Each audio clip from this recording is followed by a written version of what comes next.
एक मोठं प्लॅटफॉर्मच मिळालं असं म्हणायला हरकत नाही आणि याचा फायदा हा लघु आणि मध्यम उद्योगाला होणार याच्यात. खरं आत्मनिर्भरतेचा उल्लेख आपण आताच केला होता. आत्मनिर्भर भारत हा मला वाटतं या सरकारनं सुरुवातीपासूनच हाती घेतलेला एक अतिशय प्रमुख आणि महत्त्वाकांक्षी कार्यक्रम आहे. त्याचा नेमका अर्थव्यवस्थेवरती कसा परिणाम झाला?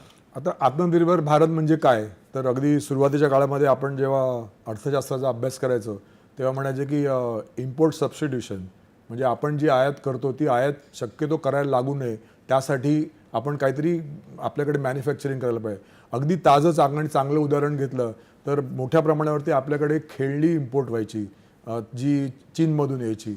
आता आपण खेळणी एक्सपोर्ट करायला लागलो. गेल्या 7-8 वर्षामध्ये हा मोठा फरक पडला. हे अगदी उदाहरण.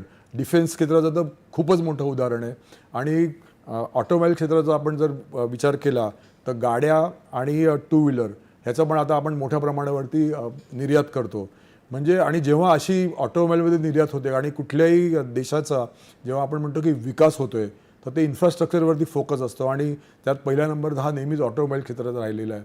आणि त्या दृष्टीने भारताने जी काही मोठी कामगिरी केली त्यातून MSMEला खूप फायदा होतोय या ऑटोमोबाईल क्षेत्राचा. त्यामुळे आत्मनिर्भरचा जो फायदा आहे त्याला आपण म्हणतो की ते एवढ्या सगळ्या गोष्टी केल्यानंतर ते स्पायरल इफेक्ट म्हणजे तो तळागाळापर्यंत गेला पाहिजे, तो ह्या आत्मनिर्भर भारतामुळे झालेला आहे. खरं आणि भारतीयांमध्ये मुळातच एक उद्यमशीलता